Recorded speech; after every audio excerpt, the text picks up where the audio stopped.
Giovanni Battista Piranesi was an Italian artist famous for his etchings of Rome and of fictitious and atmospheric prisons. Biography. Piranesi was born in Mogliano Veneto, near Treviso, then part of the Republic of Venice. His brother Andrea introduced him to Latin and the ancient civilization, and later he studied as an architect under his uncle, Matteo Lucchesi, who was Magistrato dell'Acca, a Venetian engineer who specialized in excavation. From 1740 he was in Rome with Marco Foscarini, the Venetian envoy to the Vatican. He resided in the Palazzo Venezia and studied under Giuseppe Vassi, who introduced him to the art of etching and engraving. After his studies with Vassi, he collaborated with pupils of the French Academy in Rome to produce a series of Veduta of the city. His first work was Prima parte di architettura e prospettive, followed in 1745 by Vari Veduta di Roma antica e moderna. From 1743 to 1747 he sojourned mainly in Venice where, according to some sources, he often visited Giovanni Battista Tiepolo. He then returned to Rome, where he opened a workshop in Via del Corso. In 1748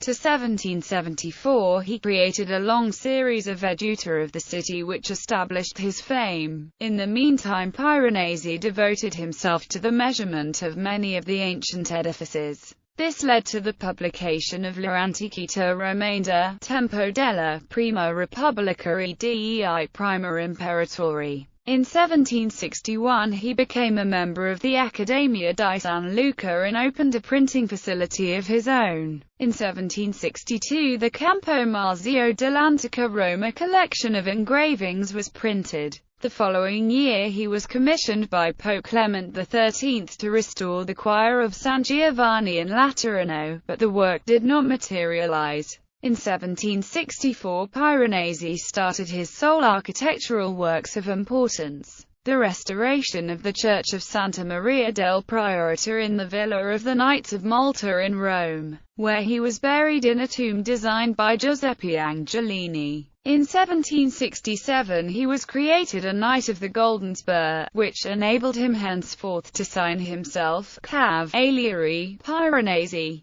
In 1769 his publication of a series of ingenious and sometimes bizarre designs for chimney pieces, as well as an original range of furniture pieces, established his place as a versatile and resourceful designer. In 1776 he created his famous Piranesi vase, his best-known work as a restorer of ancient sculpture. In 1777 to 78 Piranesi published Avanzi degli Edifici di Pesto, a collection of views of Paestum. He died in Rome in 1778 after a long illness and was buried in the Church of Santa Maria del Priore, on the Aventine Hill in Rome. The views. The remains of Rome kindled Piranesi's enthusiasm. He was able to faithfully imitate the actual remains of a fabric. His invention in catching the design of the original architect provided the missing parts. His masterful skill at engraving introduced groups of vases, altars, tombs that were absent in reality, and his broad and scientific distribution of light and shade completed the picture, creating a striking effect from the whole view.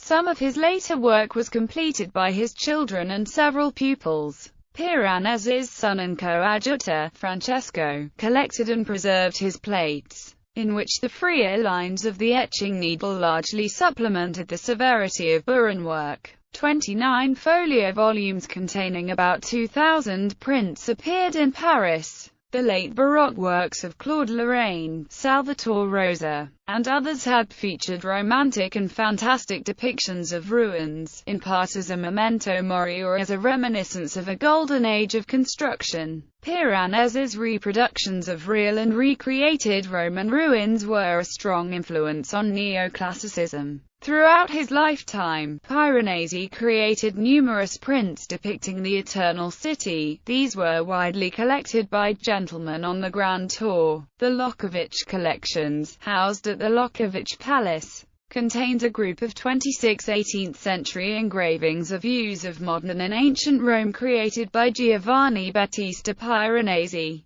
The Prisons is a series of 16 prints produced in first and second states that show enormous subterranean vaults with stairs and mighty machines. These in turn influence Romanticism and Surrealism, while the Vedatista such as Canaletto and Bellotto more often reveled in the beauty of the sunlit place. In Piranesi, this vision takes on what from our perspective could be called a Kafkaesque distortion, seemingly erecting fantastic labyrinthian structures, epic in volume. They are capricci, whimsical aggregates of monumental architecture and ruin. The series was started in 1745. The first state prints were published in 1750 and consisted of 14 etchings, entitled and unnumbered, with a sketch-like look. The original prints were 16 x 21. For the second publishing in 1761, all the etchings were reworked and numbered I-16. Numbers 2 and V were new etchings to the series.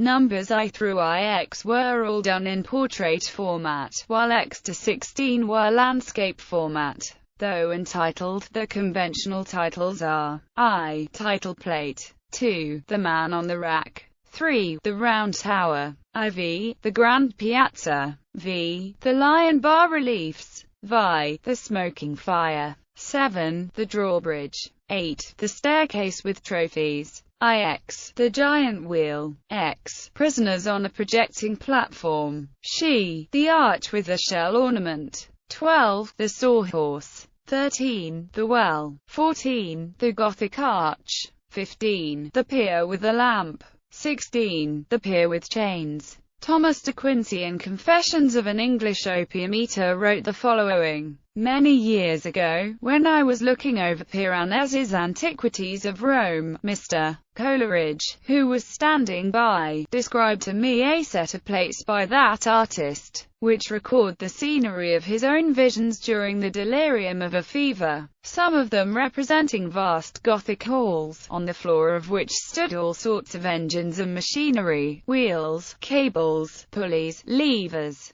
catapults, etc., etc., expressive of enormous power put forth, and resistance overcome. Creeping along the sides of the walls, you perceived a staircase, and upon it, groping his way upwards, was Piranesi himself. Follow the stairs a little further, and you perceive it come to a sudden abrupt termination, without any balustrade, and allowing no step onwards to him. An in-depth analysis of Piranesi's carcery was written by Marguerite Yourcenar in her Dark Brain of Piranesi, and other essays. Further discussion of Piranesi and the carcery can be found in The Mind and Art of Giovanni Battista Piranesi by John Wilton Ely. The style of Piranesi was imitated by 20th-century forger Eric Hebborn.